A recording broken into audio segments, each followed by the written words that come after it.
మాటలు, పిచ్చి పిచ్చి ఆలోచనలు ఎగిరిపోతాయంతే. గురువాక్యం తిరుగుతుంటుంది లోపల. అందుకే గురువాక్యం సింహ గర్జన అనేవారు భగవాన్ రమణులు. సర్వే వేద విదశూరాహ, వదిలిపెట్టేస్తాను ఆ శ్లోకం అక్కడతో. సర్వే లోకహితే రతాహ, సర్వే జ్ఞానోపసంపన్నాహ, సర్వే సముదితా గుణై. అలా మహానుభావులు పెరిగి పెద్దవాళ్ళు అవుతున్నారు. గజస్కంధే అశ్వపృష్టే చ రథచర్యాసు సమ్మత ధనుర్వేదే చ నిరత పితృ శుశ్రూషణే రత. వాళ్ళు ప్రత్యేకించి రామచంద్రమూర్తి గజస్కంధే, ఏనుగు యొక్క కుంభస్థలం మీద కూర్చుని యుద్ధం చెయ్యడంలో, అశ్వపుష్టేచ గుర్రం యొక్క వీపు మీద కూర్చుని యుద్ధం చేయడంలో ఆయన, అలాగే రథం మీద కూర్చుని యుద్ధం చేయడంలో, ధనుర్వేదంలో ఎంతటి ప్రజ్ఞని పొందినటువంటి వాడంటే పితృ శుశ్రూష చెయ్యడంలో, అంటే తండ్రి గారి యొక్క సేవ చెయ్యడంలో ఆయనకాయనే సాటి. అంతటి మహావీరుడుగా రూపుదిద్దుకున్నాడు. సర్వప్రియకరస్తస్య రామస్యాపి శరీరత లక్ష్మణో లక్ష్మి సంపన్నో బహిప్రాణ ఇవాపరః. ఈ శ్లోకం గురించే నేను మీకు విజ్ఞాపన చేశాను. వశిష్ఠ మహర్షి పేరు పెట్టడానికి కారణం ఇది. సర్వప్రియకరస్తస్య, రామచంద్రమూర్తి ఎప్పుడూ అందరికీ రమ్యమైనటువంటి మూర్తిగానే కనపడేవాడు. కానీ లక్ష్మణమూర్తి మాత్రం రామస్యాపి శరీరత, ఎప్పుడూ రాముడికి తన శరీరంతో కూడా సేవ చేస్తూ ఉండాలి. లక్ష్మణో లక్ష్మీ సంపన్నో, లక్ష్మణుడు లక్ష్మీ సంపన్నుడు. దేని చేత? ఎప్పుడూ ఆయన రామచంద్రమూర్తి కాళ్ళు పట్టకపోతే, రాముడితో కలిసి అన్నం తినకపోతే అది ఆయనకి భోజనం కాదు. వెనకటికి ఒక కవి అంటుండేవారట, మా ఊళ్ళో చూడాలి పౌర్ణమి చంద్రుడు అని. వాళ్ళ ఊళ్ళో పౌర్ణమి చంద్రుడిని చూడమేంటి? పౌర్ణమి చంద్రుడు ఎక్కడైనా పౌర్ణమి చంద్రుడు కాడా అంటే కాదు, మా ఊళ్ళో పౌర్ణమి చంద్రుడే పౌర్ణమి చంద్రుడు అనేవాడు. ఎందుకంటే తను చదువుకున్న ఊరు, తను చదువుకున్నటువంటి ఇల్లు, ఆ ఇంటి అరుగు మీద కూర్చుని పౌర్ణమి చంద్రుడిని చూస్తే ఆయనకి పౌర్ణమి చంద్రుడిని చూసినట్టు ఉండేది. చూడండి, కొంతమంది అంటుంటారు, మా ఆవిడ లేదు 2 రోజుల నుంచి అసలు అన్నం తిన్నట్టు లేదండి అంటాడు. అన్నం తిన్నట్టు లేదేంటి? తిన్నావుగా అంటే ఆవిడ పక్కన లేదు, అందుకని ఆయనకి భోజనంలా లేదనమాట, బలం ఇవ్వలేదు. అంటే ప్రీతి ఆవిడ మీద ఉంది, అందుకని ఆవిడ చేత చారు అన్నం పెట్టినా ఆయనకి 5 బి కాంప్లెక్స్ ఇంజక్షన్లు చేయించుకున్నట్టు ఉంటుంది. అలా రామస్యాపి శరీరత, రాముడి పక్కన ఉండాలి లక్ష్మణుడు ఎప్పుడు. అంతగా సేవించాడు. ఏదో పక్కన కూర్చోవడం అంటే ఉతిన పక్కన కూర్చోవడం కాదు, ఆయనకి ఎప్పుడు సేవ చేస్తూ ఉండాలి. లక్ష్మణో లక్ష్మి సంపన్నో బహిప్రాణ ఇవాపరః. లోపల రాముడి ప్రాణం మనకి దర్శనీయం కాదు, కనపడదు. లోపల రాముడి ప్రాణాన్ని బయట చూడాలంటే లక్ష్మణుణ్ణి చూడాలన్నారు. ఇది చాలా పెద్ద మాట తెలుసా అండి. లోపలి ప్రాణం పోతే ఏమవుతుందండి? శివమునకు షీకి కొమ్ము పైకి లేస్తుంది కదా. లక్ష్మణుడు వెళ్ళిపోతే ఏమవ్వాలి అప్పుడు? రాముడు బయట ప్రాణం అయితే రాముడి యొక్క శరీరమే పడిపోవాలి కదా. ఆయన పెట్టిన పేరు వృధా కాకూడదుగా. వాల్మీకి మహర్షి చెప్పారంటే నువ్వు చెప్పింది సత్యమని చెప్పారుగా బ్రహ్మగారు. రామావతార పరిసమాప్తి చేయించవలసి వస్తే ఉత్తరాఖండలో మొదట లక్ష్మణుణ్ణి తీసుకెళ్ళిపోయారు. అందుకే లక్ష్మణుణ్ణి దూరంగా తీసుకెళ్ళిపోతే లక్ష్మణుడు రాముణ్ణి విడిచిపెట్టి ఉండలేక సరయూ ప్రవేశం చేసేస్తే రాముడు కూడా ఉండలేక అవతార పరిసమాప్తి చేసేశాడు సరయులోకి వెళ్ళి. అందుకని ఆయన లక్ష్మణో లక్ష్మి సంపన్నో బహిప్రాణ ఇవాపరః నచతేన వినా నిద్రాం లభతే పురుషోత్తమ మృష్ణమన్న ముపానీతం అశ్నాతి నచతం వినా. రాముడెటువంటి వాడు? ఇది మీరు కొంచెం జాగ్రత్తగా చూడాలి. లోకంలో ప్రేమ అన్నది ఒకవైపు నుంచి ప్రవహిస్తే దానికి అర్థం ఉండదు. నిర్బంధ ప్రణయము అని నేను అన్నాను అనుకోండి, హాస్యాస్పదమైన మాట కింద ఉంటుంది అది. అంటే బలవంతంగా నేను మిమ్మల్ని ప్రేమించమని అడగడం. అదేమిటి? మీరు నన్ను ప్రేమించడం అన్నది మీరు చేయాలి, అంతే. మీరు నాకు నమస్కారం చేయడం అన్నది మీరు చేయాలి, అంతేగాని మీరు నన్ను ప్రేమించండి అని నేను శాసించాను అనుకోండి, అది ప్రేమ ఎలా అవుతుందండి? వీడి ధూర్తతనం మండిపోను అని ఏదో చేయాలంతే. ఇప్పుడు నిర్బంధ ప్రణయం ఎటువంటిదో ఒకడే రెండో వాడిని ప్రేమించడం అటువంటిది. దానికి అర్థం ఏమి ఉండదు. ఇంకా యువతల వాడు తొలగతోస్తున్నా వాడు అలా వెంటబడి తిరుగుతుంటే అది కొంచెం లేఖితనం కింద, ఏమిటో పాపం ఆయన ప్రారంభం, ఆయన అలా తిరుగుతుంటాడు, ఆయన కసురుకుంటూ ఉంటాడు అనిపిస్తుంది. లక్ష్మణుడు రాముణ్ణి శరీరంతో సేవించకుండా ఉండలేడు, అంత ప్రేమ. మరి రాముడుట నచతేన వినా నిద్రాం, పక్కన లక్ష్మణుడు లేకపోతే రాముడికి నిద్ర పట్టదుట. మీరు ఒకటి బాగా గుర్తుపెట్టుకోండి. నిద్ర పట్టడం అన్న మాట మహర్షి వేశారంటే ఆయన అమాయకుడే వీలేదు. లోకంలో మీ అంత మీరు తెచ్చుకోలేంది ప్రధానమైన వాటిల్లో నిద్రయే. ఎందుకో తెలుసా అండి? అన్నం తినాలంటే ఏదో నేను చేత్తో నోట్లో పెట్టుకుంటే ఏదో ఇష్టం ఉన్నా లేకపోయినా ఏదో మరి ఏం చేస్తాం, ప్రారంభం ఇదే దొరికింది ఇవ్వాలని చెప్పి ఇష్టం ఉన్నా లేకపోయినా తినేసి మంచినీళ్ళు తాగేస్తే కడుపు నిండుతుంది. నిద్రపోతాను 10 గంటల 10 నిమిషములకు నేను నిద్రించుచున్నాను అని పడుకున్నాను అనమాట, పట్టద్దు. అది రావాలని ఏమిటి? మీరు పడుకోవడం కాదు, అది మిమ్మల్ని ఆవహించాలి కదా. పడుకోవడం అంటే మీరు ఏం చేస్తారండి? నిద్రపోవడం అంటే మిమ్మల్ని అది ఆవహించడానికి ప్రతిబంధకములు ఏవి ఉంటాయో ఆ ప్రతిబంధకములను తొలగించి ఏర్పాటు చేసుకుంటారు. దోమ కుడితే నిద్ర పట్టదు, దోమలు కుట్టకుండా ఆలౌట్ పెట్టుకుంటారు. గాలి లేకపోతే నిద్ర పట్టదు, ఏసీ వేసుకుంటారు. మెత్తగా ఉండకపోతే నిద్ర పట్టదు, పరుపు వేసుకుంటారు. ఆ తర్వాత చలేస్తే నిద్ర పట్టదు, ఓ దుప్పటి కప్పుకుంటారు. కలగడ వాసన వస్తే నిద్ర పట్టదు, గలీబ్ మార్చుకుంటారు. చెమటకంపు కొడితే నిద్ర పట్టదు, ఓ శుభ్రమైన చొక్కా వేసుకు పడుకుంటారు. నిద్ర రాలేదు మీకు, అప్పుడు ఇవన్నీ ఏమైనట్టు? పరుపు నిద్ర ఇవ్వలేదా అండి మీకు అని అడిగాను అనుకోండి. నేను ఇటు పరుపు నిద్ర ఇవ్వడం ఏమిటి అని అడగరు. నిద్ర ఎందుకు రాదు అంటే భౌతిక ఉపకరణముల వలన కాదు నిద్ర వచ్చేది, మనస్సు ప్రశాంతంగా ఉంటే నిద్ర వస్తుంది. మీరు బాగా గుర్తుపెట్టుకోండి. అన్నీ ఉన్నా ఏదో మనస్సు అశాంతిగా ఉండి ఎలా ఉన్నారో ఏమిటో అది ఇది బెంగగా ఉందనుకోండి, రాత్రి 10 గంటలకి ఆర్ఏసీ ఏదో వెయిటింగ్ లిస్ట్ నెంబర్ 1 ఖచ్చితంగా కన్ఫర్మ్ అయిపోతుందండి అన్నారు. తీరా మీరు మీ అబ్బాయిని రాత్రి 9:30కి తీసుకెళ్లి, నాన్నగారండి ఎలాగో రిజర్వేషన్ దొరుకుతుంది కదండి, ఎండన పడి వాడు పనులన్నీ చేసుకొచ్చి తల పగిలిపోతుంది, నాన్నగారండి రేపు ఆఫీస్కి వెళ్ళి బోల్డంత పని చేయాలి, రిజర్వేషన్ ఉంది కాబట్టి ఎక్కి పడుకుంటానండి అని వెళ్ళాడు. కన్ఫర్మ్ అవ్వలేదు. జనరల్ కంపార్ట్మెంట్ ఎక్కించారు. వాడు డోర్ దగ్గర నించున్నాడు. పొద్దున్న ఆఫీస్కి వెళ్ళిపోవాలి, ఒంటి కాలు మీద నించున్నాడు. మీరు ఇంటికి వచ్చారు, మీరు నిద్రపోండి నేను చూస్తాను. మీరెందుకు పడుకోరు? వాడు పడుకోపోతే మీ మనస్సు వాని ఎందుంది. వాడు నిద్రపోలేదు, వాడు ఒంటి కాలు మీద నించున్నాడు తలపోటుతో. ఎలా నిద్రపడుతుంది? లేస్తారు, అటు తిరుగుతారు, పిల్లాడు ఎలా ఉన్నాడో ఏమిటో సెల్కి చేస్తారు. అదేమో కవర్డ్ ఏరియాలో లేదంటూ ఉంటుంది. ఏమిటో పిల్లాడు ఎలా ఉన్నాడో, పాపం తలపోటున్నాడు, ఎండలో తిరిగాడు, పాపం ఏమిటో నిద్రపోతానన్నాడు, రేపు ఆఫీస్కి వెళ్ళాలి, ఎలా ఉన్నాడు, అదే ధ్యాస తప్ప అటు దొల్లుతారు ఇటు దొల్లుతారు. పక్కన ఉన్నాడు ఏమిటంటే అలా దొల్లుతారు, ఏంటి పడుకోరు ఏంటంటే పడుకోని నిద్ర పట్టట్లేదు లేవే అంటారు, విసుక్కుంటారు. తెల్లవారుతుంది 3ంటికో 4ంటికో అప్పుడు నిద్రపడుతుంది. తెల్లారి వాడు ఫోన్ చేసి అంటాడు, నాన్నగారండి మీకు తెలుసున్న టీటీఈ గారు ఒక ఆయన కనపడి ఏసీలో ఆయన బెర్త్ ఇచ్చారండి, దాని మీద పడుకుని నిద్రపోయానంటాడు. మీ కళ్ళు ఎర్రబడతాయి కదా.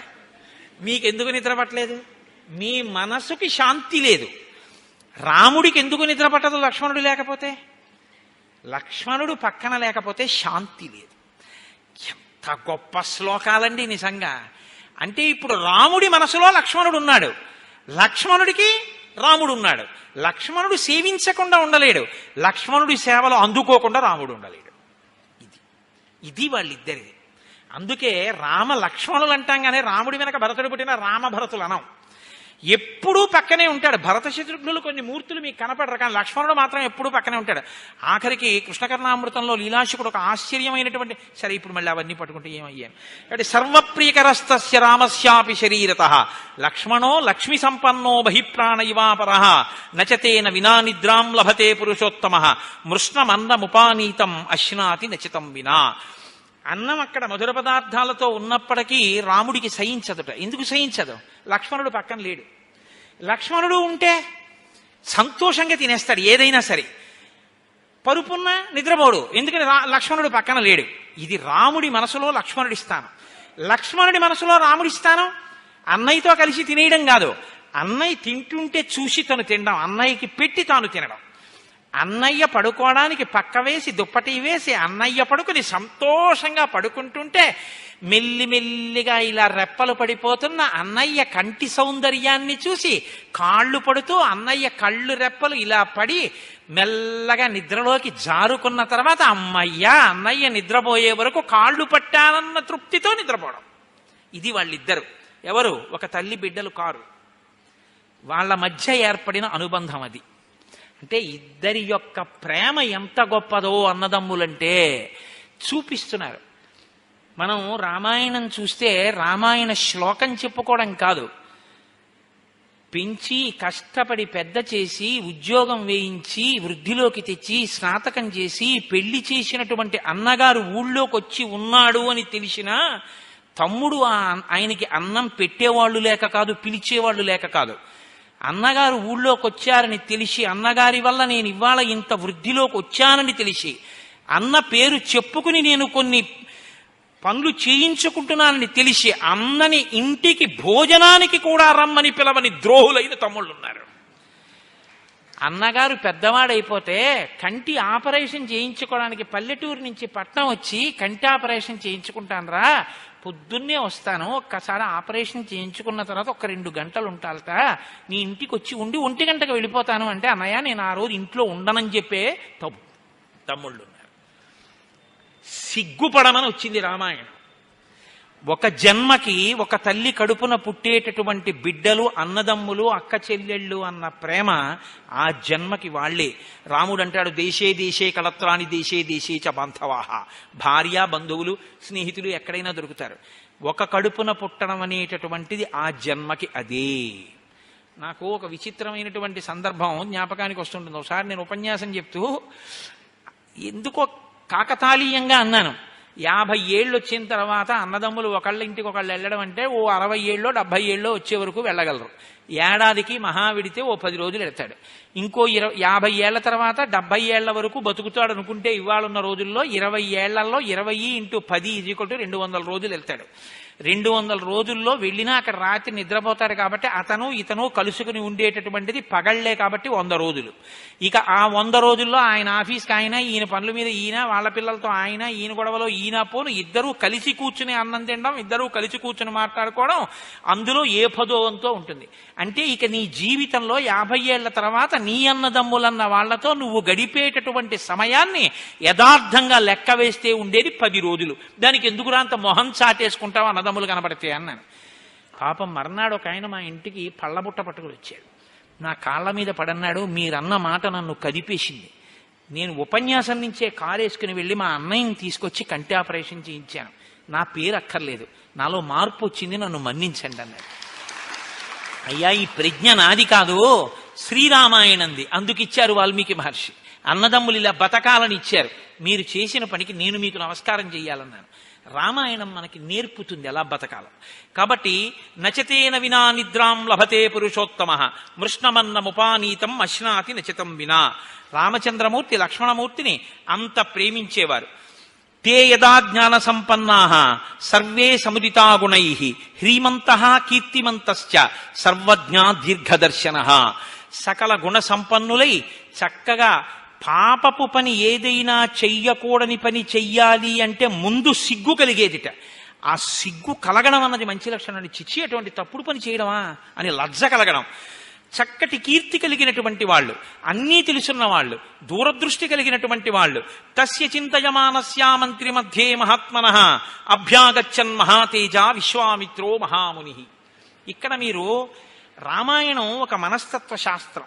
రామాయణాన్ని మీరు ఏ కళ్ళజోడు పెట్టుకు చూస్తే అలా కనపడుతుంది. చిన్నప్పుడు మాకు రామకోటి పందిట్లో ఏదో ఎర్ర కాగితాలున్న కళ్ళజోళ్ళు అమ్మేవారు, ఓ రబ్బర్ తాడుతోటి. అది పెట్టుకుంటే లోకమంతా మండిపోతున్నట్టు కనపడేది, అదో సంతోషం. ఆకుపచ్చ కాగితంది పెట్టుకుంటే అదంతా ఆకుపచ్చగా కనపడేది, సస్యకేదారాల్లాగా. అవన్నీ కళ్ళజోళ్ళు మార్చి మార్చి పెట్టుకుని అదంతా మా ఐశ్వర్యం అని పొంగిపోతుండేవాళ్ళం. అలా రామాయణాన్ని మీరు ఏ కళ్ళజోడు పెట్టుకు చూస్తే అది అలా కనబడుతుంది. అది మనస్తత్వ శాస్త్రం. లేక లేక లేక లేక లేక లేక పుట్టారండి రామలక్ష్మణ భరత శత్రుఘ్నులు. అందున ఇంతటి గుణములు కలిగినటువంటి పిల్లలు. మరి తండ్రికి వాళ్ళ మీద అపారమైనటువంటి ప్రేమ ఉండదా అంటే ఉండదండి. తండ్రికి ఇప్పుడు మనసులో ఉండేటటువంటి పెద్ద వ్యధ ఏమిటో తెలుసా? ఇంత మంచి పిల్లలే, వీళ్ళకి తగిన కోడళ్ళని తీసుకురావాలి. వీళ్ళు ఎంత మంచి వాళ్ళో ఈ మంచితనాన్ని కోడలు నిలబెట్టాలి. నిలబెట్టకపోతే ఈ పిల్లల మంచితనం రేపొద్దున పాడవుతుంది. అంతకన్నా నేను ఎందుకు చెప్పాలి మీ అందరున్న సభలో? కాబట్టి మంచి కోడల్ని తీసుకొద్దాం అని తాపత్రయం ఉంటుందిగా. అందుకని సభ తీర్చేట.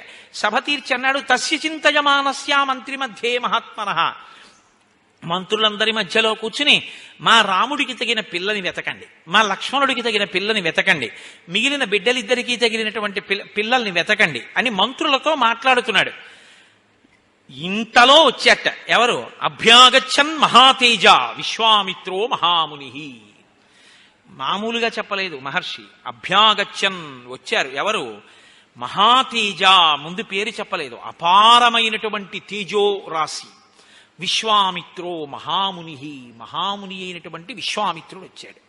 నేను మీతో మనవి చేశాను ఇంతకు ముందే, నామకరణం రామచంద్రమూర్తికి వశిష్ఠ మహర్షి చేస్తే అన్ని వశిష్ఠుడికైనా నేను చెయ్యాలని చెప్పి గబగబా పరిగెత్తుకొచ్చి తను చెయ్యవలసింది చేసేసిన వాడు విశ్వామిత్రుడు. సీతారామ కళ్యాణం కోసం వచ్చాడు ఆయన. రాముడికి స్నాతకం చేయడానికి వచ్చాడు ఆయన. గురువుగారు చేస్తారు స్నాతకం. స్నాతకం అంటే ధర్మం అంతా నేర్పుతాడు. అందుకే ఇక్కడి నుంచి ఈ రామాయణాన్ని మీరు వేరు కోణంలో చూడండి. రాముడు మాట్లాడతాడు, విశ్వామిత్రుడు మాట్లాడతాడు.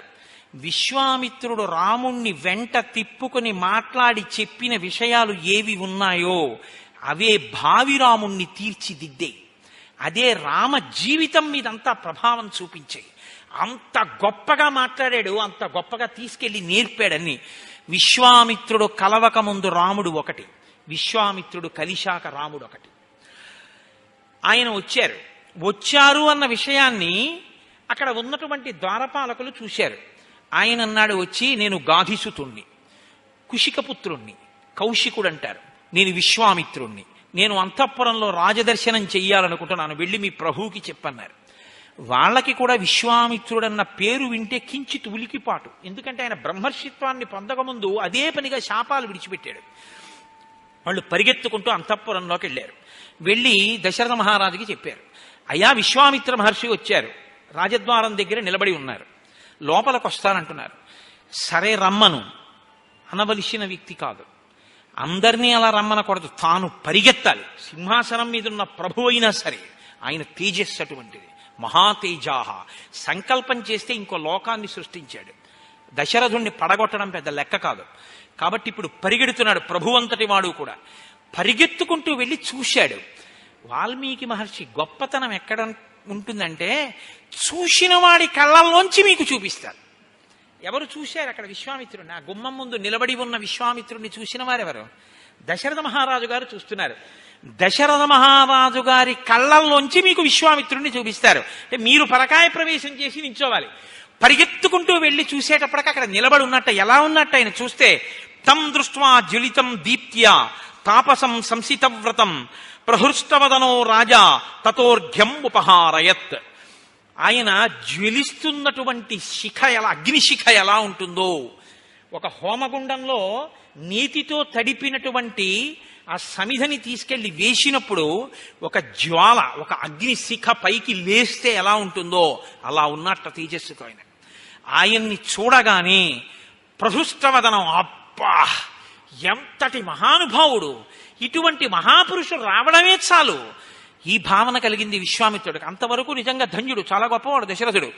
ఆ విషయం వరకు మనం తప్పు పట్టడానికి లేదు. కానీ ఏ సామాన్యమైన తండ్రి హృదయంలో ఉండే పితృప్రేమైనా ఎలా మాట్లాడిస్తుందో అలా మాట్లాడాడంతే.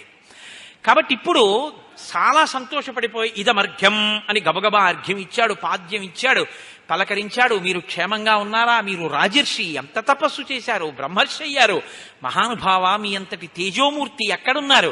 ఇవాళ మీరు నా రాజ్యానికి రావడం నా జన్మ సఫలమైంది, రండి స్వాగతం చెప్తున్నాను, లోపలికి రండి అన్నాడు. ఆయన కూడా అక్కడ ఉన్నటువంటి వశిష్ఠాది మహర్షులందరినీ కూడా కుశలం అడిగాడు. దశరథుణ్ణి కుశలం అడిగాడు, నువ్వు కుశలమా, రాజ్యం కుశలమా, సామంతులు కుశలమా, కోశాగారం చక్కగా సమృద్ధిగా ఉన్నదా, నీ ప్రజలందరూ సుఖ సంతోషాలతో ఉన్నారా, వర్షాలు పడుతున్నాయా, అన్ని విషయాలు అడిగాడు. లోకము యొక్క క్షేమము, దశరథుని యొక్క క్షేమము రెండూ అడిగాడు. అడిగి లోపలకు వచ్చాడు. ఉచితమైనటువంటి ఆసనం మీద కూర్చున్నాడు. కూర్చున్న తరువాత దశరథ మహారాజు గారు ఇక్కడే కొద్దిగా తొందరపాటు ప్రదర్శించారు. ఎందుచేత ఈ తొందరపాటు వచ్చింది అంటే, లోపల కించిత్ భయం ఉంది, పైకి చాలా భక్తి ఉంది. వచ్చినవాడు బ్రహ్మర్షి తెలుసు, కానీ ఇతపూర్వం అనేక పర్యాయములు శాపవాక్కు విడిచినవాడు. ప్రత్యేకించి అసలు విశ్వామిత్రుడి జీవితంలో కోపం అంతా వశిష్ఠుడి మీదే. తనకి వశిష్ఠుడు కులగురువు, యాగం చేయిస్తే బిడ్డలు పుట్టారు. ఇప్పుడు హఠాత్తుగా వచ్చాడు, ఏమంటాడో అని భయం. కాబట్టి లేదా ఆయన యందు ఉన్నటువంటి అపారమైన భక్తి, ఆ స్వరూపాన్ని చూడగానే ఆయన అడిగిన తరువాత మనం చేస్తామంటామా, మనమే చేసేస్తామంటే గొడవ వదిలిపోతుందిగా. మీకేం కావాలి చేసేస్తాను అనే ముందు పెద్దల దగ్గరికి వెళ్ళి అలా అన్న తర్వాత వాళ్ళు అడిగింది మనం చెయ్యలేకపోతే వాళ్ళు ఏమంటారు అన్నది ఆలోచించుకుని ఉంటే మాట్లాడేటప్పుడు జాగ్రత్తగా మాట్లాడతారు. ఇది చాలా గమ్మత్తుగా ఉంటుంది. మాట అన్నది చాలా విచిత్రంగా ఉంటుంది. నాతో కొంతమంది అప్పుడప్పుడు ఓ మాట అంటుంటారు, కోటేశ్వరారు మీ ఉపన్యాసానికి రాలేకపోయాను ఏమనుకోకండి అంటుంటారు. మా అమ్మాయి పెళ్ళా, అదేమన్నా నా ఉపన్యాసానికి రాకపోతే నేనెందుకు అనుకోవడం, నేనేమనుకోను, మీ పని మీది, మీరు వస్తే సంతోషించను, మీరు రాలేకపోతే విచారపడను. రావాలంటే రామానుగ్రహం ఉండాలి, మానేయాలంటే రావణానుగ్రహం ఉండాలి కదా, దానికి నేనెందుకు బాధపడ్డాం. మాటలు గమ్మత్తుగా ఉంటాయి. మనం ఏదో ఒకటి చెప్పబోయి ఇంకొకటి చెప్పేస్తూ ఉంటాం, తొట్టుపడిపోతాయి. కానీ ఆ మాట ఎంత దూరం వెళ్ళిపోతుందో, అది ఎంత ప్రమాదం తెచ్చేస్తుందో మనకి శ్రీరామాయణం చూపిస్తుంది. కాబట్టి చూడండి, ఇప్పుడు ఆయన అన్నాడు, కంచతే పరమం కామం కరోమి కిముహర్షిత పాత్రభూతోసి మే బ్రహ్మన్ దిష్ట్యా ప్రాప్తోసి కౌశిక. ఇక్కడ అన్న మాట గొప్పది, కానీ ఆ మాటే వచ్చి చుట్టుకుంది దశరథ మహారాజు గారు. పాత్రత ఉన్నవాడివి నా ఇంటికి వచ్చావు, ఇప్పుడు నీకు ఏమైనా ఇస్తే నేను ధన్యుణ్ణి. ఎంత అదృష్టమయ్యా ఇవాళ నాది, నువ్వు వచ్చావు, నీకేం కావాలి చెప్పు, నేను ఇచ్చేస్తాను అంటే పుచ్చుకునేవాడు ఉంటాడు, పుచ్చుకోనివాడు ఉంటాడు. పుచ్చుకోనివాడు ఒకటి మీ దగ్గర పుచ్చుకున్నాడు అనుకోండి, ఇప్పుడు మీ జన్మ ధన్యమైందని గుర్తు. శంకర భగవత్పాదులు వెళ్ళి ఒక ఎండు ఉసిరిక పుచ్చుకున్నారు. ఎవరు ధన్యులయ్యారా? ఆయన ధన్యుడయ్యారా? లేకపోతే ఆ బ్రాహ్మణికి ఐశ్వర్యం వచ్చిందా?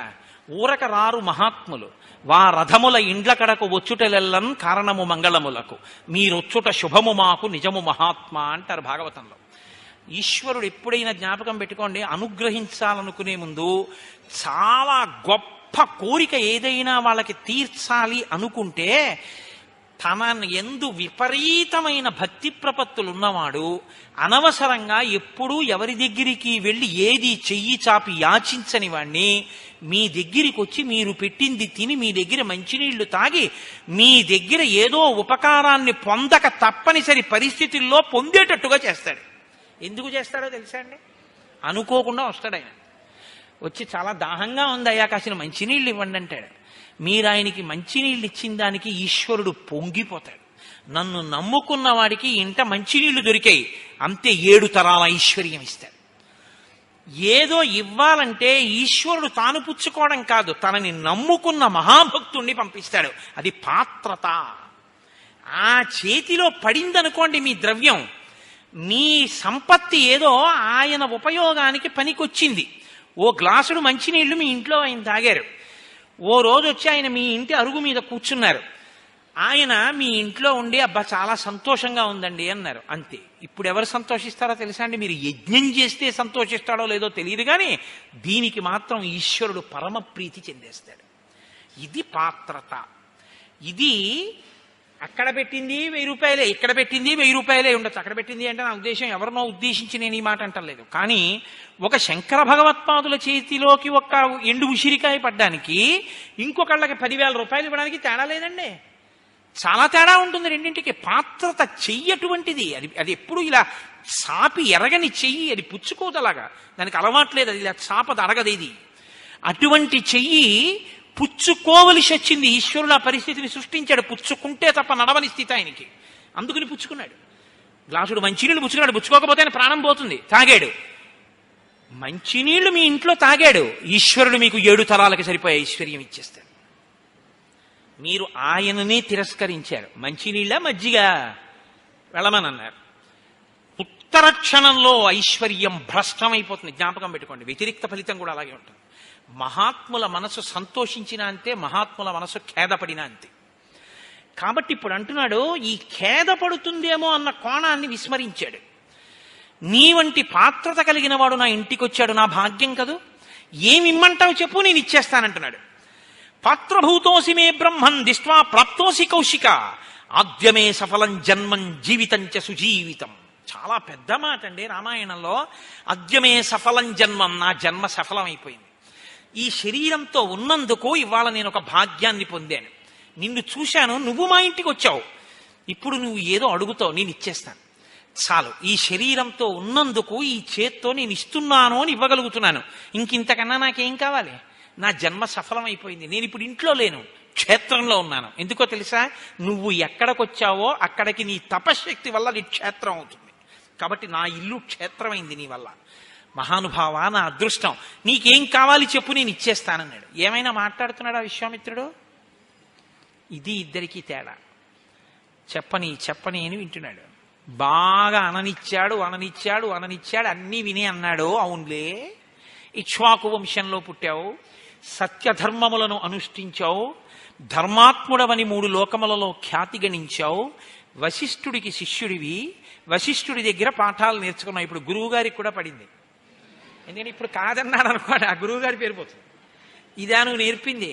ఇస్తాను అని అడగకుండా ఇస్తానని అడిగిన తర్వాత నేను ఇవ్వనంటే చెప్పిన గురువు గారు ఏమైపోతారు? ఇవ్వను అని దశరథుడు అంటే గురువుగారు జోక్యం చేసుకోవాలి వశిష్ఠుడు. ఇది విశ్వామిత్రుడు మాట్లాడితే అలా ఉంటుంది. ఎంత గొప్పగా నేను అదే మీతో మనవి చేసింది. వాక్ అంటే ఎలా ఉంటుందో రామాయణం చెప్తుంది. అందుకే జిహ్వాగ్రే వర్తతే లక్ష్మి, జిహ్వాగ్రే మిత్రబాంధవాహ, జిహ్వాగ్రే బంధనం ప్రాప్తి, జిహ్వాగ్రే మరణం ధ్రువం. అనకూడని మాట ఒక్కటి గబాల నోటి వెంట అనీసి కారాగారాలకు పోతుంటారు. అనకూడని మాట ఒక్కటనేసి మరణం తెచ్చేసుకుంటారు. అనకూడని మాట ఒక్కటనేసి ఐశ్వర్యాన్ని పోగొట్టేసుకుంటారు. అనకూడని మాట ఒక్కటనేసి ఎంత ఉపద్రవమో తెచ్చుకుంటారు. అనవలసిన మాట ఒక్కటని మిత్రులందరినీ సంపాదించుకుంటారు. నాలుక అంత గొప్పదండి. అందుకు కదా శ్రీరామ నీనామం ఎంత రుచిరా, ఎంత రుచి ఎంత రుచి ఎంత రుచిరా, పాలు పంచాదారుల కన్నా పెరుగు తేనెల కన్నా శ్రీరామ నీనామం ఎంత రుచిరా అంటాం. ఏమిటండి ఆ మాటకు అర్థం? ఏమైనా అర్థం ఉందా? పాలు నాలుక మీద వేసుకుంటే రుచి తెలుస్తుంది, పెరుగు తెలుస్తుంది, తేనె తెలుస్తుంది, పంచదార తెలుస్తుంది. రామనామం కాగితం మీద రాసిన నాలుక మీద ఏంటి? అంటే రుచి ఏమిటి దానికి? కాదు, రుచి అంటే ఏమిటో తెలుసా అండి? నాలుకతో చూసేటటువంటి అనుభవ జ్ఞానం కాదు. రామా, ఈ నాలుకతో తిన్న పాలు, నాలుకతో తిన్న పెరుగు, నాలుకతో తిన్న పళ్ళు ఈ శరీరంలో సప్తధాతువులయ్యాయి. చర్మము, రక్తము, కొవ్వు, మాంసము, అస్థి, శుక్ల, మేధ. ఈ నాలుకతో అన్న రామ ఇంకా మళ్ళీ శరీరంలోకి రాకుండా చేసింది. ఇది దీని శక్తి. కాబట్టి రామ, శ్రీరామ నీనామం ఎంత రుచిరా, దీని శక్తి తెలుసుకున్నాను రా రామా అని చెప్పడం దాని భావం తప్ప. అంతేగాని అరటిపళ్ళలా తీయగా ఉంటుందా అండి, పాలల్లా కమ్మగా ఉంటుందా అండి, ఇది ఇలా ఎందుకు రాశారండి అని అడగకూడదు. అది అనుభవంలోకి తెచ్చుకోవాలి. రసేంద్రియము అంటే నీకు పదార్థముల రుచి చెప్పడం కాదు, రసోవై సహా ఈశ్వరనామం పలకడంలో ఉన్న ఆనందాన్ని కూడా చెప్పాలి. అమ్మయ్యా, ఇవాళ ఎంత సంతోషంగా చెప్పుకున్నానండి శ్రీరామాష్టోత్తరం అని చెప్పుకున్నది అష్టోత్తరం. అంతేగాని విశ్వం విష్ణుహో అదొకటే వినపడుతుంది విష్ణు సహస్రంలో. ఆ తర్వాత ఇంకా వరమాలి గదీశాంగి వినపడుతుంది. ఎవడి కోసం చదువు? ఎందుకది? ఎవడడిగాడు నిన్ను చదవమని? మానేయి. శ్రీరామ రామ రామేతి రమే రామే మనోరమే అను. నీకు టైం లేకపోతే అంతేగాని ఎందుకు వచ్చిన దిక్కుమాల పరిగెత్తడాలు? కాబట్టి అది నాలుకకు రుచి. నాలుక అన్ని ఇబ్బందులు తెస్తుంది, అంత ఉద్ధరిస్తుంది. కాబట్టి విశ్వామిత్రుడు అన్నాడు, వశిష్ఠ మహర్షి లాంటి గురువు చేత సంస్కరింపబడిన బుద్ధి కలిగిన నీవు ఇంత గొప్పగా మాట్లాడడం ఆశ్చర్యమే ఉందన్నాడు. ఇప్పుడు ఎవరు ఉలిక్కి పడాలి? వశిష్ఠుడు. ఎందుకో తెలుసా అండి? ఇప్పుడు ఆయన గాని అడిగాక ఈయన అయ్య బాబోయ్ ఇలా వేళ్ళు విరిచారనుకోండి, ఆయన ఈయన వంక చూస్తాడు, వశిష్ఠుడి వంక. ఇదే నేర్పావు అని. అప్పుడు ఆయన ఏమనాలి? నోర్ముయి, నీకేం తెలుసు, ఆయన అడిగింది అనాలి. అనాలా వద్దా? వశిష్ఠుడు అలా జోక్యం చేసుకునేటట్టు విశ్వామిత్రుడు చేయగలిగాడు. ఇది ఆయన ప్రజ్ఞ. పాపం అమాయకుడు ఎవరు? పుత్రవ్యామోహంతో తొందరపడిపోయి మాట్లాడేస్తున్నాను, మహా అడిగితే ఏం అడుగుతాడు? ఏదో గుడి కడుతున్నానంటాడు, గోపురం కడుతున్నానంటాడు, అంతే కదా అనుకున్నాడు దశరథ మహారాజు. ఆయన అన్నాడు, ఏమీ లేదయా, నీ దగ్గరికి రావడానికి ఒక చిన్న కారణం ఉంది, దానికోసం వచ్చాను. అహం నియమమాతిష్టే సిద్ధ్యర్థం పురుషర్షభ తస్య విఘ్న కరౌ ద్వౌతు రాక్షసౌ కామరూపిణౌ.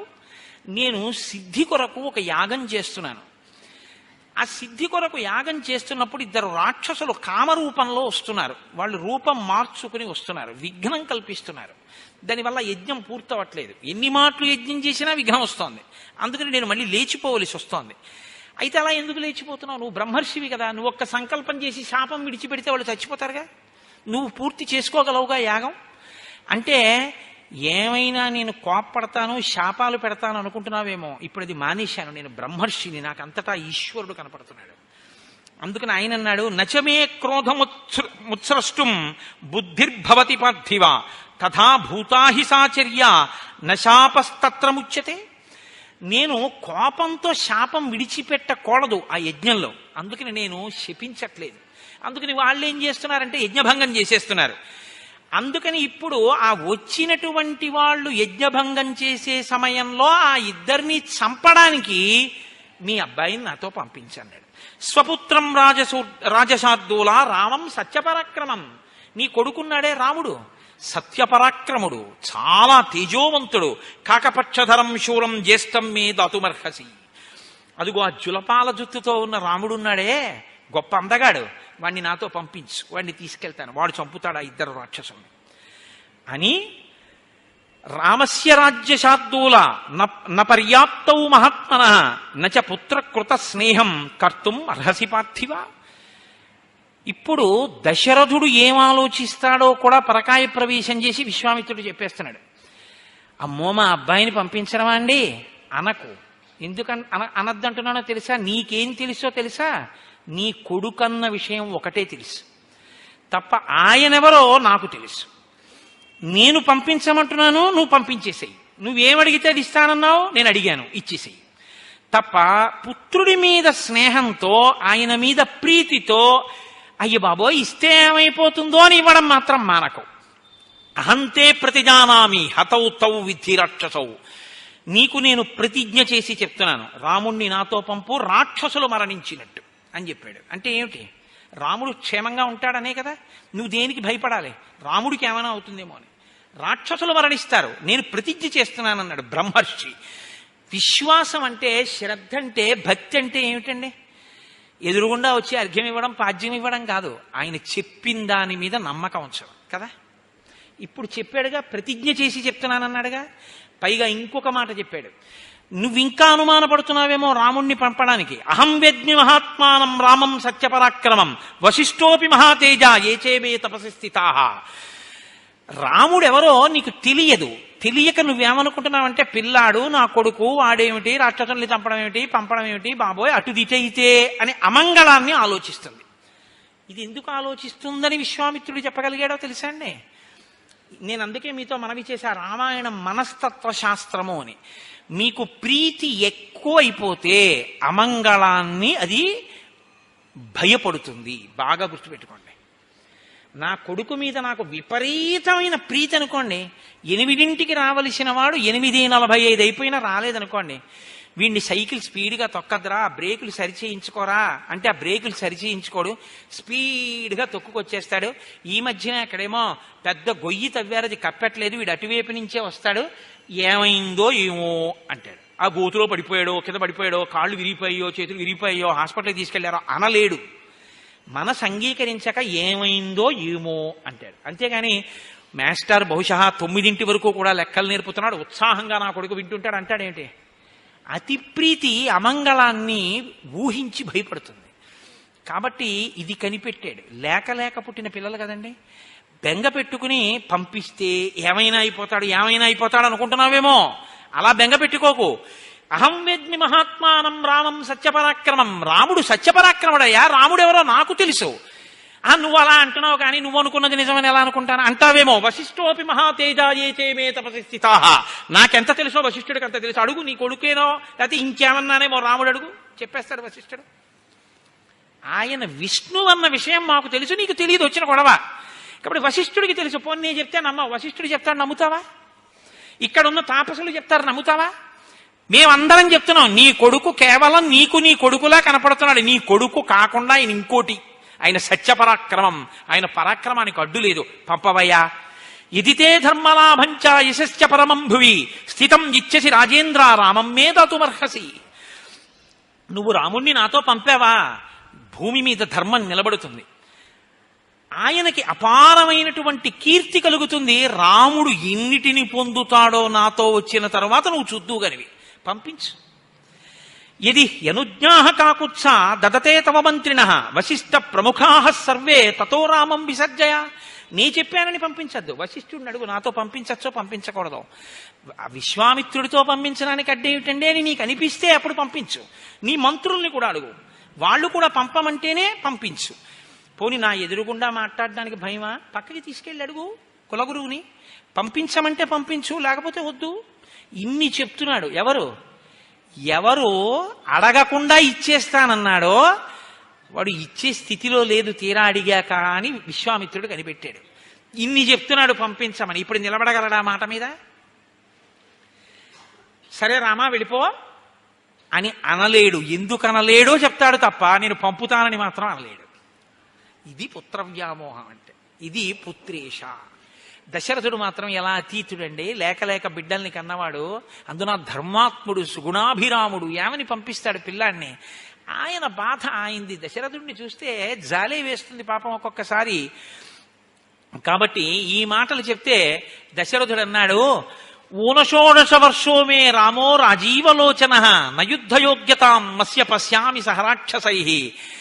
రామచంద్రమూర్తికి ఇంకా 16 ఏళ్లు కూడా రాలేదు. పిల్లవాడు రామో రాజీవలోచన, పద్మముల యొక్క రేకుల వంటి కనురెప్పలున్నవాడు. రాత్రి అయితే పిల్లాడు ఇట్టి నిద్రైపోతాడు. రాక్షసులో రాత్రి యుద్ధం చేస్తారు.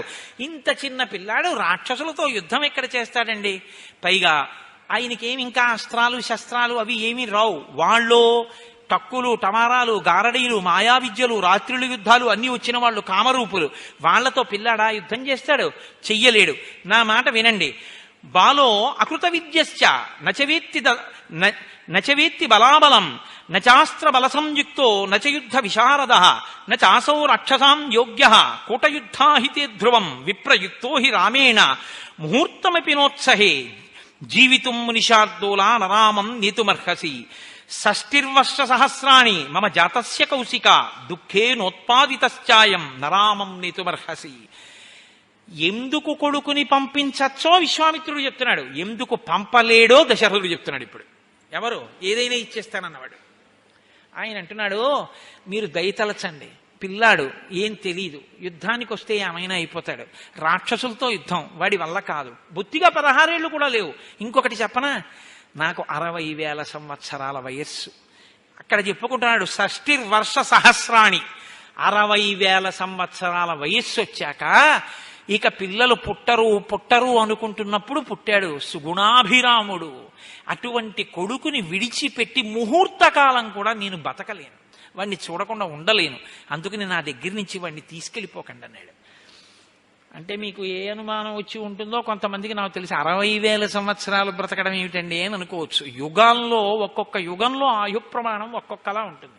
త్రేతాయుగంలో ఆయు ప్రమాణం 1000 సంవత్సరాల మీది. అందుకని 60,000 సంవత్సరాలు దశరథుడు ఉన్నాడు. తస్య తద్వచనం శ్రుత్వా విశ్వామిత్రోభ్యభాషత పౌలస్య వంశ ప్రభవో రావణో నామ రక్షత. అడిగాడు పైగా, ఎవరితో యుద్ధం చెయ్యాలి? చిన్న పిల్లాడు, వాణ్ణి పంపమని అడుగుతున్నావు, ఎవరితో యుద్ధం చెయ్యాలో అసలు నాకు చెప్పు అన్నాడు. పౌలస్య వంశ ప్రభవో రావణో నామ రక్షత స బ్రాహ్మణా దత్తవర త్రైలోక్యం బాధతే భృశం మహాబలో మహావీర్యో రాక్షసై బహుభిర్వృత శ్రూయతే హి మహావీర్యో రావణో రాక్షసాధిప సాక్షాద్ వైశ్రవణ భ్రాత పుత్రో విశ్రవసో మునే యదా స్వయం న యజ్ఞస్య విఘ్నకర్త మహాబల తేన సంచోదితౌ ద్వౌతు రాక్షసౌ సుమహాబలౌ మారీచస్య సుబాహుశ్చ యజ్ఞ విఘ్నం కరిష్యతః. రావణాసురుడనేటటువంటి 10 తలలు కలిగినటువంటి ఒక రాక్షసుడు చతుర్ముఖ బ్రహ్మగారి గురించి తపస్సు చేసి యక్ష కిన్నెర గంధర్వ కింపురుషాది అనేక జాతుల చేత మరణం పొందకుండా వరాన్ని పొంది ఆ వరముల చేత విశేషమైనటువంటి పరాక్రమం వీర్యం ఉద్ధతి కలిగినటువంటి వాడై లోకాల్ని బాధిస్తూ మహర్షులు యజ్ఞములు చేసుకోకుండా ఇబ్బంది పెడుతున్నాడు. అటువంటి వాడు ఇవాళ తానే స్వయంగా వచ్చి నా యజ్ఞాన్ని విధ్వంసం చెయ్యకపోయినా మారీచుడు సుబాహుడు అనేటటువంటి 2 రాక్షసుల్ని తన పనుపున పంపి నా యజ్ఞాన్ని భంగం చేస్తున్నాడు. వాళ్ళని చంపడం కోసం రాముణ్ణి తీసుకెడుతున్నానన్నాడు. ఉన్నవాడు ఉన్నట్టు ఇంకా కింద పడిపోయాడు దశరథుడు. అసలు నేనొస్తానన్నాను, ఇప్పటిదాకా నా సైన్యంతో వస్తానన్నాను, నేను యుద్ధం చేస్తానన్నాను, నేను కూడా రానన్నాడు. నా వల్ల కాదు. రావణాసురుడి పనుపున వచ్చినటువంటి రాక్షసులతో యుద్ధమా? నా వల్ల అవుతుందా? ఈ సైన్యం నిలబడుతుందా? నేను నా సైన్యమే నిలబడవు, ఇక రాముడు నిలబడతాడా? ఇక మీరు అడగవద్దు, నేను ఇవ్వను, నేను పంపనన్నాడు. అన్న తరువాత చూశాడు విశ్వామిత్రుడు. ఆయన ఎక్కువ మాట్లాడాడుగా. ఆయన అన్నాడు, యదీతంతే క్షమం రాజన్ గమిష్యామి యథాగతం విద్యా ప్రతిజ్ఞ కాకుత్సా సుఖీభవ సబాంధవ అన్నాడు. హో, ఇన్ని చెప్పినా నీ కొడుకుని పంపించావు. నేను అడగకుండానే నువ్వు అడిగింది ఇస్తానని నాకు మాటిచ్చి నేను నోరు విప్పి అడిగిన తరువాత నేను అడిగిందే ఇవ్వలేనని మాట తప్పిన సత్యమునందు ధర్మమునందు నిలబడలేనటువంటి రాజైనవో దశరథ, నీవు నీ బాంధవులతో 10 కాలములు క్షేమముగా ఉందువుగాక అన్నాడు. ఇప్పుడు శపించలేదు, ఆశీర్వచనం చేశాడు. ఎందుకు? అంత గొప్పవాడివి కాబట్టి, మాట మీద నిలబడలేని వాడివి. ఇంకింతకన్నా బాధ ఇంకోటి ఉంటుందండి అని తిరిగి వెళ్ళిపోతూ వశిష్ఠుడి వంక చూశాడు. చెప్పానుగా విశ్వామిత్రుడు మాట అంటే ఎలా ఉంటుందో. ఇప్పుడు వశిష్ఠుడు అన్నాడు, ఆయనకి కోపం వస్తే విశ్వామిత్రుడంటే సామాన్యుడేం కాదు, మహానుభావుడు. ఆయన గాయత్రీ మంత్ర ద్రష్ట. భూమి అంతా కదిలిపోయిందిట. 33 కోట్ల మంది దేవతలు భయపడ్డారు ఆయన ఏ వాక్కు విడిచిపెడతాడోనని. అప్పుడు వశిష్ఠుడు అన్నాడు, ఇక్ష్వాకూణాం కులే జాత సాక్షాత్ ధర్మయువాపర ధృతిమాన్ సువ్రత శ్రీమాన్ నధర్మం హతుమర్హసి. ఏమనుకుంటున్నావయ్యా దశరథ మహారాజా, విశ్వామిత్రుడంటే ఈయన సామాన్యమైనటువంటి వాడు కాడు, సాక్షాత్ ధర్మయువాపర. ఆయన రాశీభూతమైనటువంటి ధర్మస్వరూపమైనటువంటి వాడు, చాలా గొప్ప వ్రతములను అనుష్ఠించినటువంటి వాడు. ఈయన త్రిషు లోకేషు విఖ్యాతో ధర్మాత్మా ఇతి రాఘవ స్వధర్మం ప్రతిపద్వస్య నాధర్మం ఓఢుమర్హసి. నువ్వు ఇంతకాలం ఇక్ష్వాకు కులంలో చాలా ధర్మాన్ని అనుష్ఠించిన వాడివి అని పేరు పొందిన వాడివి. ఇప్పుడు ఇచ్చిన మాట ఇవ్వను అని చెప్పి మాట తప్పి నీ ధర్మం పాడు చేసుకోకు. పైగా నువ్వు కాని అటువంటి పని చేశావో ఇష్టాపూర్తవదో భూయాత్ తస్మాద్రామం విసర్జయ, నీ ఇష్టాపూర్తములు నశించిపోతాయని చెప్పాడు. ఇష్టాపూర్తములంటే, పూర్తములంటే ప్రజలకి పనికొచ్చేవి. బావులు తవ్వడం, తోటలు వేయడం, ఏదో అన్నదానానికి పెద్ద పెద్ద మంటపాలు కట్టించడం, తోటలు వేయడం, అదేంటి శరణార్థులైనటువంటి వారికి బాటసారులకి విశ్రాంతి తీసుకోవడానికి మంటపాలు కల్పించడం, వీటిని పూర్తములు అంటారు. ఇష్టములు అంటే యజ్ఞయాగాది క్రతువులు చేయడం. విశ్వామిత్రుడి వంటి మహర్షికి మాట ఇచ్చి తప్పితే నువ్వు చేసిన పుణ్యమంతా నశించిపోతుంది. ఏమనుకుంటున్నావు? పుణ్యం నశించిపోయిన తర్వాత ఇబ్బంది పడిపోతావు. కాబట్టి విడిచిపెట్టేసేయి, రాముణ్ణి పంపించు. ఏమనుకుంటున్నావో ఆయనంటే, కృతాస్త్రం అకృతాస్త్రం వా నైనం శక్షంతి రాక్షసా గుప్తం కుశికపుత్రేణ జ్వలనేనామృతం యథా.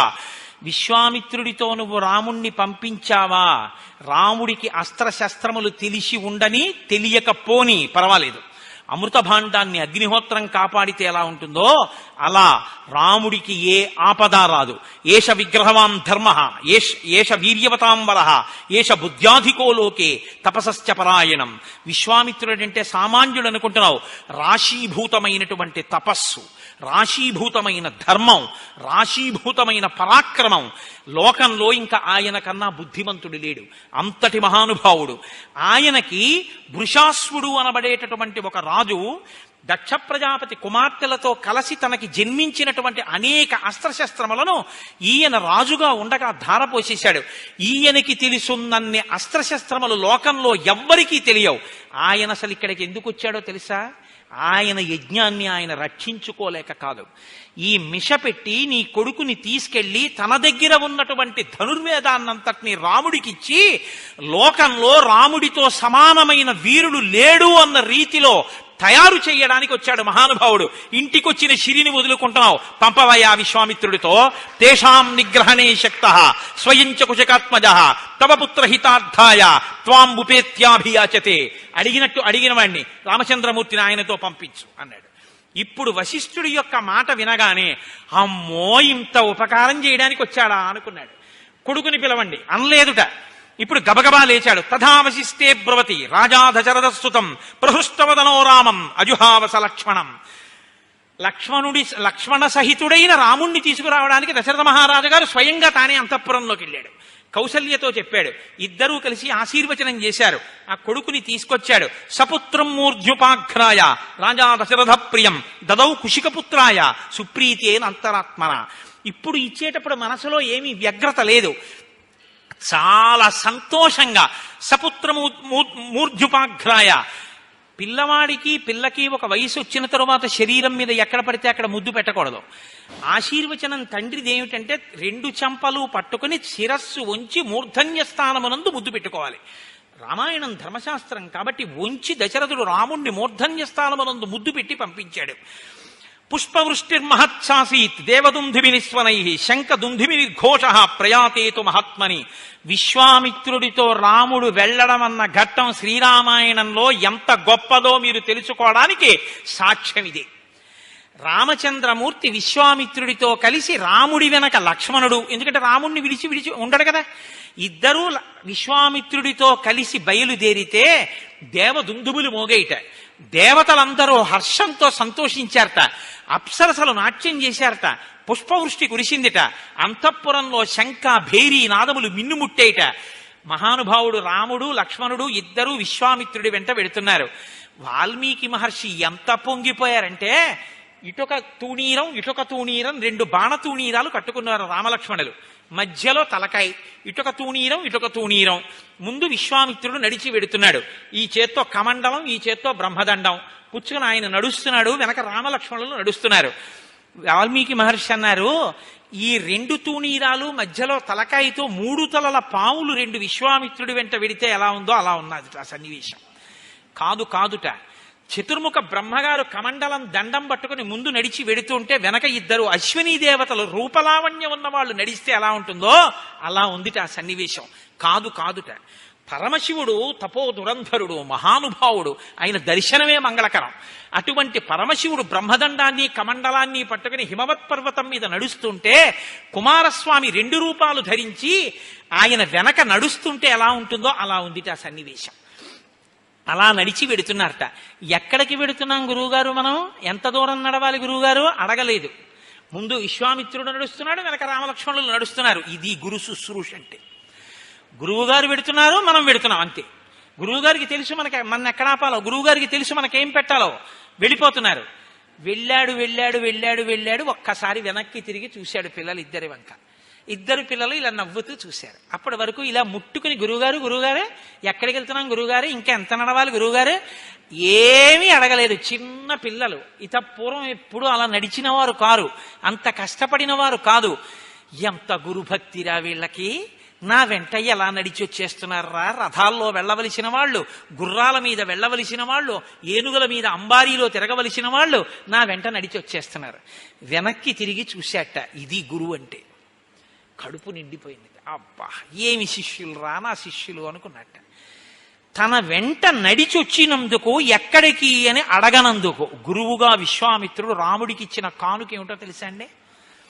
ఇలా తిరిగి చూసి నవ్వాడు. నవ్వి రాముణ్ణి పిలిచన్నాడు, గృహాణవచ్చశీలం మా భూత్కాలస్య పర్యయ మంత్రగ్రామం గృహాణత్వం బలాం అతిబలాం తథా. రామా, కమండలంలో ఆ నీళ్లు తెచ్చుకుని కూర్చో, ఆచమనం చెయ్యి, నీకు బల అతిబల అని 2 విద్యలు ఉపదేశం చేస్తున్నానన్నాడు. ఏం చేస్తాయి అవి? నశ్రమో నజ్వరో వాతేన రూపస్య విపర్యయ నచ సుప్తం ప్రమత్తం వా ధర్షైర్షంతి నైరుతాః నబాహ్వోః సదృశో వీర్యే పృథివ్యాం అస్తి కశ్చన త్రిషు లోకేషు వై రామ నభవేత్ సదృశస్తవ సౌభాగ్యేన దాక్షిణ్యేన జ్ఞానే బుద్ధినిశ్చయే నోత్తరే ప్రతివక్తవ్యే సమో లోకే తవానఘ. నీతో రామ, నువ్వు ఈ బల అతిబల అన్న 2 విద్యలు నా దగ్గర స్వీకరించి ఈ మంత్రముల యొక్క సమూహం అయితే మంత్రగ్రామం అంటారు. అనేక మంత్రాలని నీకు ఇప్పుడు ఉపదేశం చేస్తున్నాను. ఇవి నువ్వు తీసుకుంటే నశ్రమో, నీకు ఎంత దూరం నడిచినా, ఎన్ని రాత్రులు పగళ్ళు నిద్ర లేకుండా నిలబడినా, ఎంత యుద్ధం చేసినా నీకు శ్రమ ఉండదు. నజ్వరో, నీకు జ్వరం రాదు. వాతేన రూపస్య విపర్యయ, వాతాది ప్రకోపములు కలిగి రూపం చెక్కు చెదరదు. నచ సుప్తం ప్రమత్తం వా, నువ్వు నిద్రపోతున్నప్పటికీ రాక్షసాదులు నిన్ను ఏమీ చెయ్యలేరు. నీతో సదృశమైనటువంటి బాహుబలం కలిగినటువంటి వాడికి ఈ లోకంలో ఎవ్వడూ ఉండడు. నీతో సమానమైనటువంటి బుద్ధి కలిగిన వాడు ఈ ప్రపంచం మొత్తం మీద ఇంకొకడు ఉండడానికి వీల్లేదు. అంత గొప్ప మంత్రములను, అటువంటి మంత్ర గ్రామాన్ని నీకు ధారబోసేస్తున్నాను, తీసుకోమన్నాడు. ఆ మంత్రగ్రామాన్ని తీసుకున్నారు. ముందుకు వెళ్ళారు. సాయంకాలం అయింది. ఆయన నదిలో స్నానం చేసి సంధ్యావందనం చేసుకున్నాడు. గురువుగారు సంధ్యావందనం చేసుకున్నారు. పిల్లలిద్దరూ స్నానం చేసి సంధ్యావందనం చేసుకున్నారు. ముగ్గురు కలిసి తృణములతో అంటే గడ్డి పరకలతో చేయబడినటువంటి పక్క ఒకటి అక్కడ వేశాడు. అంటే 4 గడ్డి పరకలు అక్కడవి ఇక్కడవి ఏరి తీసుకొచ్చి అక్కడ వేశాడు. పడుకోండి అన్నాడు. తను పడుకున్నాడు. పడుతుందా నిద్ర? హంసతూలికా తల్పాల మీద పడుకునేటటువంటి పిల్లలు ఇప్పుడు ఎక్కడ పడుకున్నారట? తృణశయనే శుచితే సహోషితాభ్యాం అంటారు మహర్షి. తృణశయనం అంటే గడ్డి పరకల మీద పడుకోమన్నాడు. పడుకున్నారట. వాళ్ళకి నిద్ర ఎందుకు పట్టిందోట తెలుసా అండి? గురువు గారిలా మాట్లాడలేదుట. తాతగారు ఇద్దరు మనవల్ని చెరువు పక్క పడుకోబెట్టుకుని వాళ్ళని లాలించి మంచి కథలు చెప్తూ వాళ్ళకి అన్ని వర్ణించి చెప్తుంటే వాళ్ళు తాతగారి పక్కన ఇరుక్కుపోయి, తాతగారు పడుకున్నదే సింగిల్ కాట్ బెడ్ అయినా తాతగారు పడిపోతారని ఇద్దరు మనవల్ని నడువుల మీద చేతులేసి దగ్గరగా పడుకోబెట్టుకుని ఇలా చూస్తూ కథ చెప్పలేదు.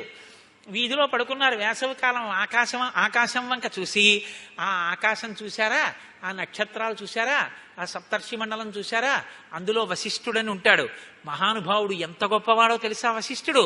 ఆయన రామచంద్రమూర్తికి కులగురువు అని చెప్తుంటే తాతగారి చెవి దగ్గరగా ఇద్దరు మనవలు అలా ముఖాలు పెట్టి తాతగారు కదులుతున్న నోరు వంక చూస్తూ ఆ మాటలు వింటూ అందులో లయమైపోయి, మనం ఇరుక్కు పడుకున్నాం కదిలితే పడిపోతామన్నది కూడా మరిచిపోయి తాతగారు మాట్లాడుతుంటే నిద్రపోతే ఊ ఊ అండం మానేస్తే తాతగారు అటు ఇటు చూసి ఇద్దరూ నిద్రపోయారని లేచి పక్క మీద సర్ది తాను దుప్పటి దులుపుకుని కింద పడుకున్నట్టు ఇంత అలవాటు పడినటువంటి హంసతూలికా తల్పాలకి అలవాటు పడి నిద్రపోయేటటువంటి రామలక్ష్మణులు అత్యంత ఆదరంతో ప్రేమతో ఆ విశ్వామిత్ర మహర్షి మాట్లాడుతున్న మాటలు కథలు వింటూ ఆదమరిచి నిద్రపోయారట ఇద్దరు.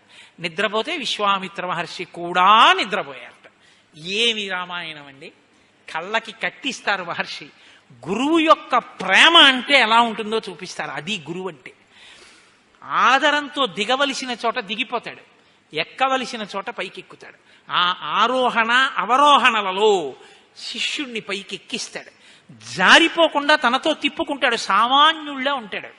ఎక్కవలసిన చోట తనేమిటో ఎక్కి నిలబడి చూపిస్తాడు, పైకి లాగుతాడు. తెల్లవారిపోయింది. పిల్లలు కదూ బడలిపోయారు. ఇద్దరూ నిద్రపోయారు. ఆయనో బ్రాహ్మీ ముహూర్తానికి లేచిపోయాడు. ఆయన అలవాటు అయింది. విడిపోయాడు, స్నానం చేశాడు, సంధ్యావందనం చేసేసుకున్నాడు, అనుష్ఠానం పూర్తయిపోయింది. వచ్చాడు, చూశాడు, సూర్యోదయం అవుతోంది, ఎర్రటి కాంతి వస్తోంది. పిల్లలిద్దరు ఇంకా పడుకునే ఉన్నారు. చూశాడు, నిద్రపోతున్నటువంటి రామలక్ష్మణుల యొక్క సౌందర్యాన్ని వాళ్ళు పుట్టిన తరువాత బయట ఉన్న వ్యక్తి అనుభవించడంలో మొట్టమొదట అనుభవించిన ఏకైక వ్యక్తి విశ్వామిత్ర మహర్షి. ఎందుకంటే అప్పటి వరకు కౌసల్యే చూసింది ఆ అందం, సుమిత్ర కైకేయి చూసింది, దశరథుడు చూశాడు, బయట వాళ్ళు చూడలేదు. విశ్వామిత్రుడు తృణశయనం మీద పడుకోబెట్టాడు ఇద్దరిని. అయినా వాళ్ళని నిద్ర లేపేటప్పుడు వాళ్ళ యొక్క ముఖ సౌందర్యాన్ని చూశాడు, ఆ నిద్రాకాలిక సౌందర్యాన్ని చూశాడు. చూసి అంటాడు, కౌసల్యా సుప్రజా రామ పూర్వా సంధ్యా ప్రవర్తతే ఉత్తిష్ట నరశార్దూల కర్తవ్యం దైవమాన్నికం. కర్తవ్యం మీతో నేను మనవి చేశాను. ఆయన అంటాడు, కౌసల్యా సుప్రజా రామ, కౌసల్య యొక్క మంచి సంతానమైన రామ నిద్రలే. ఇక్కడ బహుభంగిమలు అనుభవించారు పెద్దలు. ఏం దశరథ సుప్రజా రామ అనకూడదేంటి? సాధారణంగా మనం అప్లికేషన్లో CHRVVB కోటేశ్వరరావు సన్ ఆఫ్ అంటే తండ్రి గారి పేరు రాస్తాం తప్ప అమ్మగారి పేరు రాయం, నాన్నగారి పేరు రాస్తాం. ఈయన తండ్రి గారి పేరు పెట్టి పిలవలేదు, కౌసల్యా సుప్రజా రామ అన్నాడు. ఇన్ని భావాలో తెలుసా అండి మనసులో? మీ నాన్నని వివాహం చేసుకున్న తర్వాత పట్టమహిషి అయినా ఆవిడికి పిల్లలు పుట్టకపోతే సుమిత్రం చేసుకున్నాడు, బాధపడలేదు. నాకు పుట్టలేదు, వాళ్ళకు పుడితే చాలని దశరథుడు తండ్రి కావాలని వ్రతాలు చేసింది మీ అమ్మ. సుమిత్రకి పుట్టకపోతే యవ్వనంలో ఉన్న కైకమ్మని తెచ్చుకున్నాడు. అసలు కౌసల్య ఇంటికి రాకుండా కైకమ్మ మందిరంలో గడిపాడు. ఆవిడికి బిడ్డలు పుట్టకపోయినా ఆవిడ మాటే వినడం మొదలెట్టాడు. అయినా మీ అమ్మ నొచ్చుకోలేదు. మహాపతివ్రత అయి ఎప్పుడూ దశరథ మహారాజు గారిని అనువర్తించి ఎప్పుడూ భగవంతుణ్ణి నమ్ముకుని ఇన్ని పూజలు చేశాను, నా కడుపు పండలేదు అనలేదు. ఈశ్వరుణ్ణి సేవిస్తూనే ఉంది. ఎంత నమ్మకం ఉన్నదో మీ అమ్మ. కాబట్టి కౌసల్యా సుప్రజా రామ కాదు, నేను మీ నాన్నని వెళ్ళి పంపించవయ్యా, నేను ప్రతిజ్ఞ చేస్తున్నానంటే ఇలా ఇలా అన్నాడు. వశిష్ఠుడు జోక్యం చేసుకున్న తర్వాత తనే వచ్చాడు. మీ అమ్మ మాత్రం అసలు ఎవరనాలి పంపనని, లేక లేక పుట్టినవాడు తీసుకెళ్లి విశ్వామిత్రుడికి ఇచ్చేస్తారా అనాలి. అలా అన్నట్టు రామాయణంలో లేదు, ఇచ్చేసింది వెంటనే ఆశీర్వచనం చేసి. నా మీద నమ్మకం మీ అమ్మది, మీ నాన్నది కాదు. కాబట్టి ఓ కౌసల్య కొడకా, కౌసల్యా సుప్రజా రామ, కడుపులో అదొక ఆనందం. మీ అమ్మకి నా మీద నమ్మకమయ్యా కాదు. రామా, నువ్వు పుట్టాలంటే మీ నాన్న అశ్వమేధయాగం చేస్తే ఆయన పాపం పోయింది. అశ్వమేధయాగం చెయ్యాలంటే 3 కత్తులతో నవ్వుతూ గుర్రాన్ని చంపి ఓ రాత్రంతా గుర్రాన్ని భర్తని పట్టుకున్నట్టు పట్టుకుని పడుకుంది మీ అమ్మ. పడుకుని అప్పుడు ఆ అశ్వం యొక్క వపని తీసి అగ్నిహోత్రంలో వ్రేలిస్తే మీ నాన్న యొక్క పాపం పోయింది. మీ అమ్మ ఎంత కష్టపడిందయ్యా నువ్వు పుట్టడం కోసం. కాబట్టి కౌసల్యా సుప్రజా రామ, మనిషిగా ఈ లోకంలో పుడతానని ప్రతిజ్ఞ చేసి విష్ణు భగవాన్ నువ్వు ఈ లోకంలోకి వచ్చావు. మనిషిగా పుట్టాలి అంటే అమ్మ కడుపులో పుట్టాలి, అమ్మ కడుపులో పెరగాలి. ఏవి గర్భవాసం అయ్యా, అన్ని దేవాలయాలు గర్భాలయాలు అయ్యాయి. అన్ని లోకాలు నిండిపోయినటువంటి విష్ణుతత్వాన్ని తన కడుపులో పొదిగించుకుంది మీ అమ్మ కౌసల్య. కడుపార మోసింది నిన్ను 12 నెలలు మోసి కౌసల్యానందనుడు అని పేరు తెచ్చుకున్నావు. మీ అమ్మ మొట్టమొదట ప్రసవించినప్పుడు నిన్ను చూసుకుని ఎంత మురిసిపోయిందో. ఇంత ప్రసవ వేదన పడి కన్నాను, సుగుణాభిరాముడు నా తండ్రి ఎంత ముద్దులులుకుతున్నాడో. ఆజానుబాహుం అరవిందదలాయతాక్షం రామం నిశాచర వినాశకరం నమామి అని కన్న కడుపు ఎంత పొంగిపోయిందో. కాబట్టి కౌసల్యా సుప్రజా రామ. మామూలు రామ అంటే ఇంకో రాముడు తిరుగుతున్నాడు, పరశురాముడు, ఆయన వస్తాడేమో. అందుని కౌసల్యా సుప్రజా రామ. దశరథుడి పేరెత్తితే ఆయన క్షత్రియుల్ని చంపుతుంటాడు కోపం, కౌసల్య పేరెత్తితే ఆయనతో గొడవ ఉండదు. ఆడదాని పేరెత్తాళ్లే ఫోన్లేని ఊరుకుంటాడు, వెళ్ళిపోతాడు. అందుని ఎక్కడైనా ఉన్నాడో ఏమో, నీకు మంగళమగుగాక, నీకు భద్రమగుగాక. కాబట్టి కౌసల్యా సుప్రజా రామ. ఎన్ని భావాలండి విశ్వామిత్రుడు. అందుకే ఇప్పటికీ ఎక్కడ సుప్రభాతం చెప్పినా ముందు ఈ సుప్రభాతమే. మనందరం ఊహ చేసి ఈశ్వరుడు నిద్రపోయాడు అనుకుని లేపుతున్నాం. విశ్వామిత్రుడు నిజంగా తన కన్నుల ముందు నిద్రపోయాడు మనుష్యుడిగా. రాముడు నిద్రపోయిన రాముణ్ణి నిద్ర లేపాడు. ఆ భాగ్యం విశ్వామిత్రుడికి దక్కింది. కాబట్టి మొట్టమొదట ఈశ్వరుడికి సుప్రభాతం పలికి లేపానన్న ఖ్యాతి యుగాలు మారిపోయినా నాకే దక్కుతుంది. అది వెంకటేశ్వర సుప్రభాతం అని, సింహాచల నృసింహ సుప్రభాతం అని. ముందు మాత్రం కౌసల్యా సుప్రజా రామ పూర్వా సంధ్యా ప్రవర్తతే. నే చెప్పిన శ్లోకమే చెప్పాలంతే సుప్రభాతం. ఏ దేవాలయంలో ఈశ్వరుణ్ణి లేపినా నేనన్న మాటతోనే లేవాలి.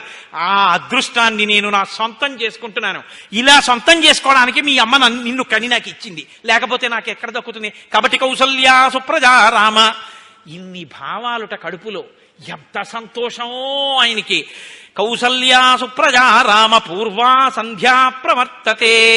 మీ నాన్న నీకు ఉపనయనం చేశాడు, క్షత్రియుడివి, యజ్ఞోపవీతం ఉంది, నువ్వు ధర్మం పాటించాలి.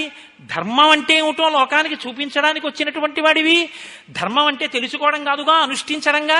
సంధ్యావందనం చెయ్యాలిగా, దాని ఎందు త్వర ఉండాలిగా. మరి సూర్యోదయం అయిపోతే ప్రాయశ్చిత్తంతో సంధ్యావందనం చెయ్యాలిగా, అర్ఘ్యం ఇవ్వాలిగా. అందుకని తొందరగా నువ్వు లేవద్దు, నువ్వు చెయ్యవలసిన పని నువ్వు చెయ్యొద్దు. కాబట్టి అవతల సూర్యోదయం అయిపోతోంది. నిద్రపోతున్న వాడిని కారణం చెప్పకుండా లేపకూడదు. అందుకని కారణం చెప్తున్నాను రామా. పూర్వా సంధ్యా ప్రవర్తతే ఉత్తిష్ట నరశార్తూలా. నువ్వేం సామాన్యుడివి కావు, నరులలో శ్రేష్ఠుడివి. రేపు పొద్దున్న యుగాలు మారిపోయినా మనుష్యుడన్నవాడు ఏం చెయ్యాలి అన్నది ఆలోచిస్తే నువ్వు చెప్పినటువంటిది నువ్వు చేసినదే దృష్టిలో పెట్టుకుని చేస్తారు. కాబట్టి రామా, నువ్వు నిద్రపోవచ్చా, లేవద్దు నువ్వు. కాబట్టి ఉత్తిష్ట నరశార్తూలా కర్తవ్యం దైవమాన్నికం. దైవానికి సంబంధించినటువంటి ఆహ్నికం సంధ్యావందనం చేయాలి నాయనా, లే అన్నాడు. అనేటప్పటికీ మహానుభావుడు నిద్రలేచాడు. లేచాడు, స్నానం చేశాడు, లక్ష్మణ సహితుడై చిన్ని రాముడు చక్కగా కూర్చున్నాడు, సంధ్యావందనం చేసుకున్నాడు. మురిసిపోయాడు మారీచుడు ఆయన్ని చూసి. ఏకవస్త్రధరో ధన్వీ సిఖీ కనకమాలయ. చిన్న పిల్లాడయ్యా, పిలక పెట్టుకుని ఏకవస్త్రం కట్టుకుని మెళ్ళో ముత్యాలహారం వేసుకుని ఏమందామయ్యా రావణ, రాముడంటే అప్పుడు చూశాను నేనని చెప్పాడు రావణాసుడితో కలిసినప్పుడు అరణ్యకాండలో. కాబట్టి సరే కలిశారు, బయలుదేరారు. ఏమి